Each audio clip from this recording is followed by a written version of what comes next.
Welcome back to the channel. And if you're new, welcome.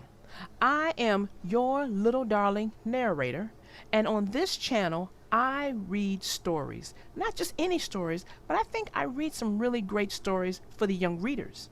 And if you are not subscribed to this channel, I strongly recommend you go ahead and you subscribe, because all we do here are read good stories for the young readers. And if there's any story that you like, don't forget, hit that like button. That just helps this channel, and we appreciate all the support that we've been getting. So stay tuned.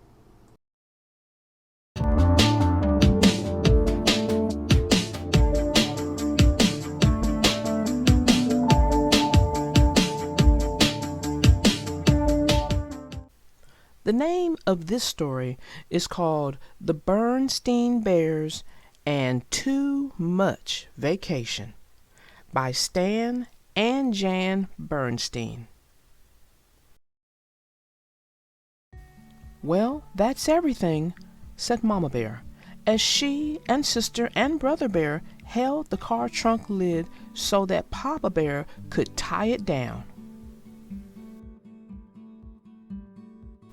Not quite, said Papa, running back into the treehouse. We almost forgot the camera, he said when he reappeared. What good is a wonderful vacation without photographs to remember it by? Good thinking, Papa, said Brother. May I take some pictures when we get there? And how about me? Sister wanted to know.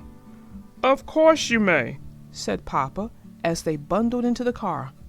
We're all going to take pictures of the most wonderful vacation the Bear family has ever had. All right now, everybody buckle up and we'll be on our way.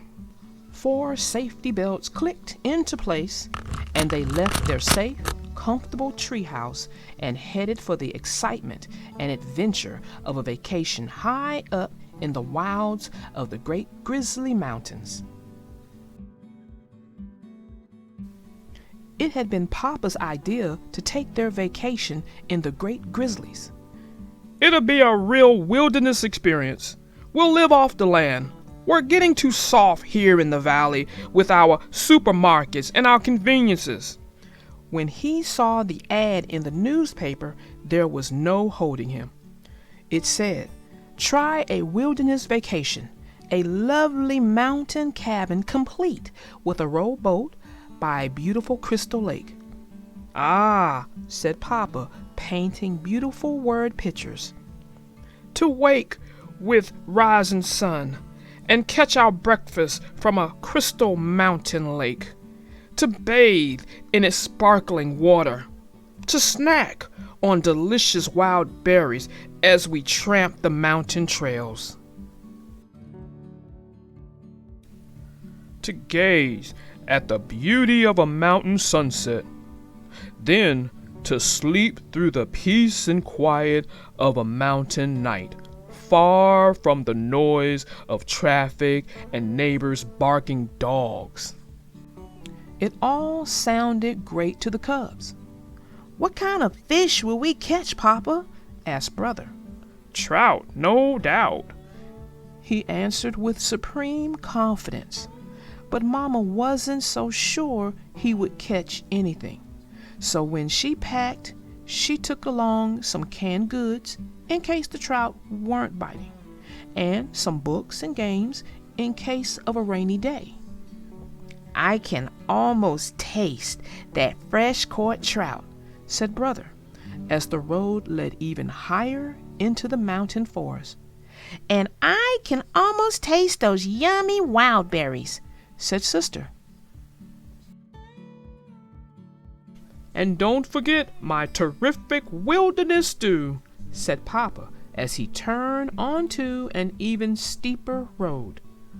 "But we didn't bring things for stew," objected Mama. "All we brought are some canned goods." "Of course we didn't," laughed Papa. "I'm talking about my special live off the land survival stew. It's my secret recipe. I make it from bark, leaves, and roots that I find in the woods." "When will we get there?" asked the cubs. "Very soon. I can tell by the smell of that mountain air," said Papa, taking a deep breath. "That's not mountain air," complained Brother, making a face. "That's skunk." Said Papa, wrinkling his nose. A good time to start taking those pictures, thought Mama. "Phew," said Papa. "Click," said the camera. "There's the cabin," shouted Sister as they rounded a bend. And there it was indeed, a mountain cabin beside a lake complete with a rowboat. Of course, it wasn't quite as they had pictured it from the ad. Crystal Lake looked more like mud soup. The lovely mountain cabin looked more like a tumble-down shack. There was a rowboat, all right, but it was half sunk in the lake. But Papa wasn't the least bit discouraged. He was more excited than ever. "It's perfect," he shouted. "It's the most perfect live-off-the-land vacation spot I've ever seen." Mama wasn't so sure. She noticed that there were no wires leading into the cabin, which meant there was no electricity. "That's the last thing we need," scoffed Papa. "What you need on a live-off-the-land vacation is plenty of can-do spirit and lots of forest smarts, and I've got enough of those for all of us." He took a cooking pot and a folding chair from the car trunk. "Here," he said, making a seat for Mama. "This is a vacation. You relax while I gather the fixings for my fabulous wilderness stew. And you two, tidy up the cabin," he called to the cubs as he headed into the forest with the cooking pot.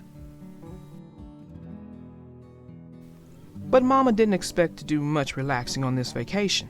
She wasn't surprised to find that the cabin was an even worse mess inside than it was outside. There was an ankle-deep carpet of twigs, branches, and dead leaves on the floor, and it was practically a museum of spider webs, cocoons, and mouse nests. "Time for another picture," thought Mama. Scurry, scurry went the mice. Click went the camera. "What's this?" asked Sister as she cleared leaves out of the sink. "That's a hand pump for water," answered Mama. "Just what I need." It was Papa, back with his cooking pot full of strange-looking bark, leaves, and roots. "A little water for my stew." He worked the handle. The pump gurgled and squeaked, and after a while began to squirt water. Rusty brown water. But he wasn't discouraged. "Just what I need for my stew," he said cheerfully. "Ready-made gravy." He carried the pot outside, where he had prepared a cooking fire. It was very exciting for the cubs, but Mama wasn't so sure. So she made a fire in the fireplace and warmed up a supper of canned beans and dried honeycomb. When Papa cried, "Stew time!" the cubs ran out for a first taste. Mama followed with the camera. "Here's to living off the land," said Papa, holding up a big spoon of the strange-looking stuff. Then he, Brother, and Sister each took a taste. "Yeah," said Sister. "Blah," said Brother. "Patooey," said Papa. "Click," said the camera. Mama Bear's supper of beans and honeycomb proved very tasty. Papa Bear stretched and yawned. "Now, early to bed so I can get up with the sun and catch our breakfast." The sun did rise, and it was very beautiful. But Papa snored right through it. The frogs, crickets, and owls had made such a racket during the night that he hadn't fallen asleep until just before the rising sun lit up the sky. Papa began to get a little discouraged when he went out to catch breakfast. The boat sank as soon as he stepped into it, and all he caught was a glopping mudsucker that made snuffling noises and stared. Snuffle, snuffle, glop, said the mudsucker. Click, said the camera. It was Papa's turn to snap the picture when Mama and the cubs tasted the wild berries. The thorns were something fierce, and the berries were so sour even the birds puckered. Later, there was a perfectly beautiful sunset, but the bear family didn't get to see much of it. They were too busy swatting the swarms of hungry mountain mosquitoes that swooped in from the lake. "Live off the land, you said," shouted Mama as they ran for the cabinet. "With all these thorns and mosquitoes, it's more like the land is living off of us." It began to rain just as they reached the cabin, but the roof leaked badly, and pretty soon they had more leaks than they had pots and pans. They spent a miserable night. By morning, they were soaked to the fur, and there was a foot of water in the front stairwell. "Don't worry," said Papa. "The rain can't last forever, and just as soon as I sweep out this water—" But instead of Papa sweeping the water swept Papa out the door, down the muddy slope, and into the muddy, murky lake. When Mama and the cubs reached him, he looked more like a mud ball than Papa Bear. "Say," he said, looking up at them, "I have a terrific idea. Let's go home." So the bear family loaded the trunk, put the car top up, bundled into the car, and bumped and splashed down the mountain in the driving rain. The rain had stopped, and the sun had come out by the time they reached the valley, and their treehouse had never looked so good to them as it did that day. The next day, Mama took the film to the camera store to be developed. When the pictures came back a few days later, the bear family wrote titles on them. They began to chuckle as they passed the pictures around. The chuckles grew into roaring laughter, and soon they were laughing so hard they cried. Papa smells the mountain air. We are greeted upon our arrival. We taste Papa's wilderness stew. Papa catches our breakfast. Our first taste of the wild mountain berries. Papa decides it's time to go home. And every so often, through the years, they take out those pictures and have an absolutely wonderful time enjoying the worst vacation the bear family ever had. Well, that ends our story. We had a humdinger of a story with the Berenstain Bears. Papa was extremely excited about their mountain wilderness vacation, and Papa's expectation of their family's vacation ended up being very different from the reality of their vacation. Now, the cubs were excited because Papa was excited, and Mama, well, she was hopeful but cautious. She made sure to bring backup in the form of canned food in case Papa couldn't deliver on that mountain wilderness stew. Now, you remember the brown water in the kitchen sink?